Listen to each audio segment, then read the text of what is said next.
¿Cómo obtenemos energía de los alimentos?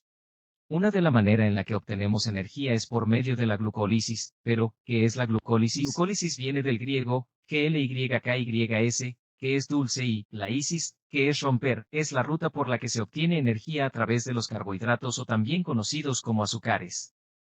En la glucólisis se requiere de una molécula de glucosa más dos moléculas de ADP más dos fosfatos inorgánicos dando como producto dos moléculas de lactato o piruvato más dos moléculas de ATP más dos moléculas de agua. En la primera fase de la glucólisis se conoce como la fase preparatoria. En esta fase se requiere de un gasto de energía en forma de ATP. En la primera reacción la molécula de glucosa defosforila por medio de una enzima llamada exoquinasa. Esta reacción es irreversible en condiciones intracelulares. En la reacción ingresar una molécula de ATP, y sale como ADP. La reacción es un ataque nucleófilo del OH del carbono 6 de la glucosa sobre el fosfato gamma electrófilo del ATP. Se requiere unión magnesio, ya que la forma reactiva del ATP es su complejo quelado con magnesio 2+, lo que sucede con casi todas las enzimas que requieren ATP. El magnesio 2+, neutraliza parcialmente las cargas negativas sobre los átomos de oxígeno, haciendo al magnesio 2+, ATP más susceptible al ataque nucleófilo, esto es, haciéndolo un mejor electrófilo. Al final de la reacción se obtiene glucosa 6-fosfato, con una energía libre de Gibbs de menos 16.7 kJ/mol. Reacción 2.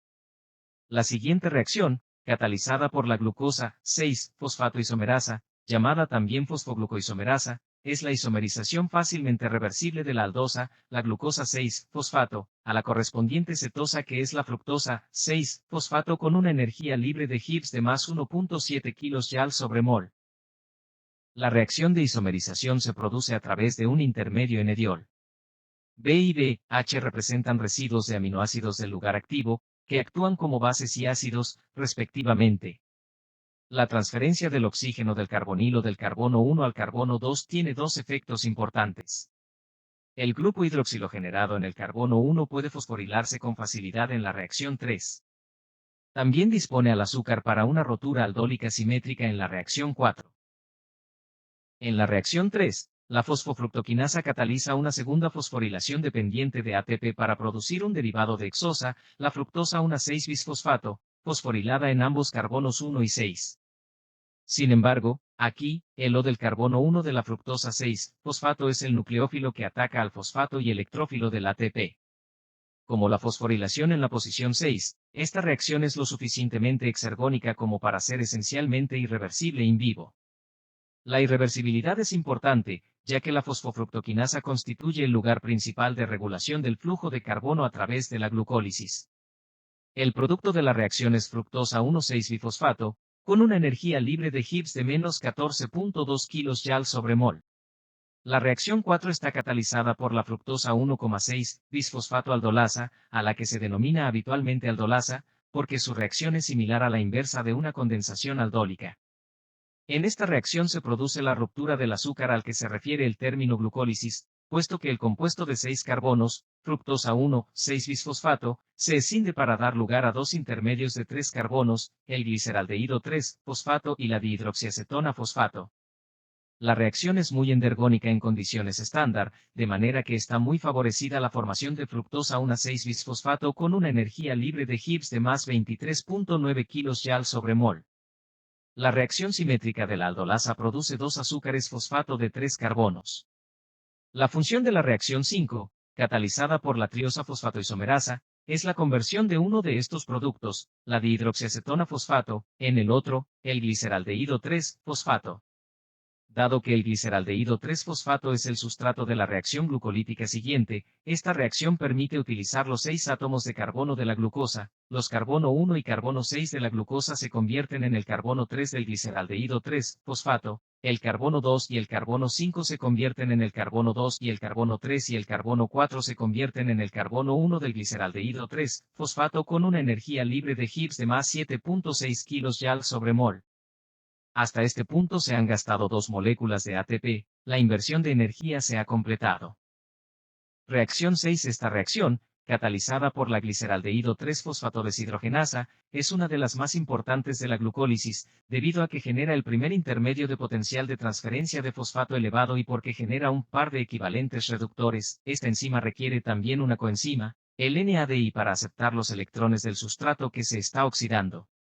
Dado que el grupo acilfosfato posee mucha más energía que el anhídrido fosfato del ATP, el 1,3-bisfosfoglicerato puede impulsar la síntesis de ATP a partir de ADP. La estequiometría global de la reacción comporta la reducción de 1 mol de NADI a NADH por mol de gliceraldehído 3-fosfato. Esta reacción es el origen del NAD formado en la glucólisis fosfato con una energía libre de Gibbs de más 6.3 kJ/mol. Mecanismo de reacción de la gliceraldehído 3-fosfato deshidrogenasa.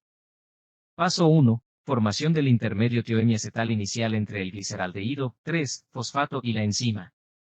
Paso 2. Oxidación del intermedio inicial por el NADI para dar lugar a un producto intermedio acil-tioéster. Pasos 3, 4. Rotura fosforolítica del enlace tioéster en el intermedio acil-enzima. B. Representa una histidina del lugar activo que actúa como base general. Reacción 7. Primera fosforilación a nivel de sustrato.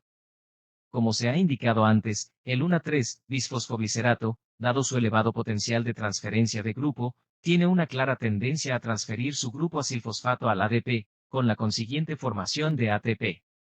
Esta reacción de fosforilación a nivel de sustrato la cataliza la fosfoglicerato quinasa.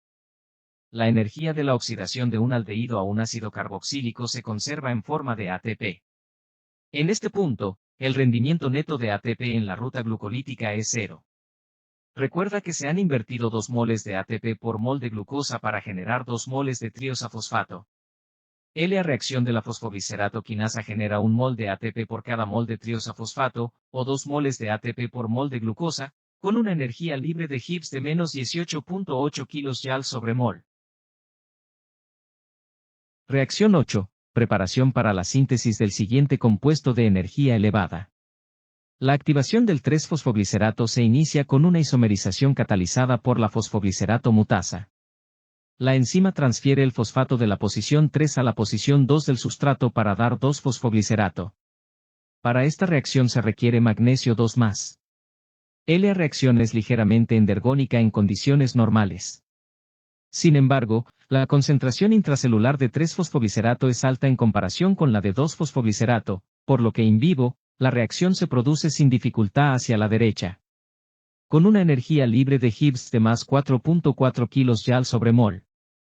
Reacción 9. La reacción 9, catalizada por la enolasa, genera fosfoenolpiruvato, otro compuesto de potencial de transferencia de fosfato muy alto. El fosfoenolpiruvato participa en la segunda reacción de fosforilación a nivel de sustrato de la glucólisis. Además de que se libera una mol de agua con una energía libre de Gibbs de menos 3.2 kJ/mol. Reacción 10. La última reacción, catalizada por la piruvato quinasa, el fosfoenolpiruvato transfiere su grupo fosforilo al ADP en otra fosforilación a nivel de sustrato. La enzima requiere de magnesio 2+ y potasio. A pesar de que la reacción implica la síntesis endergónica de ATP, la reacción global es fuertemente exergónica con una energía libre de Gibbs de menos 31.4 kJ/mol. Por día de hoy hemos terminado. Ahora, ya sabes cómo obtenemos energía. Gracias por tu atención. Dudas o sugerencias puedes dejar un comentario o si quieres que hablemos de otro tema lo puedes dejar en los comentarios. Espero te sirva en adquirir un nuevo conocimiento o reforzarlo. Espero y lo puedas compartir para que llegue a más personas. Gracias y hasta la próxima. Bibliografía.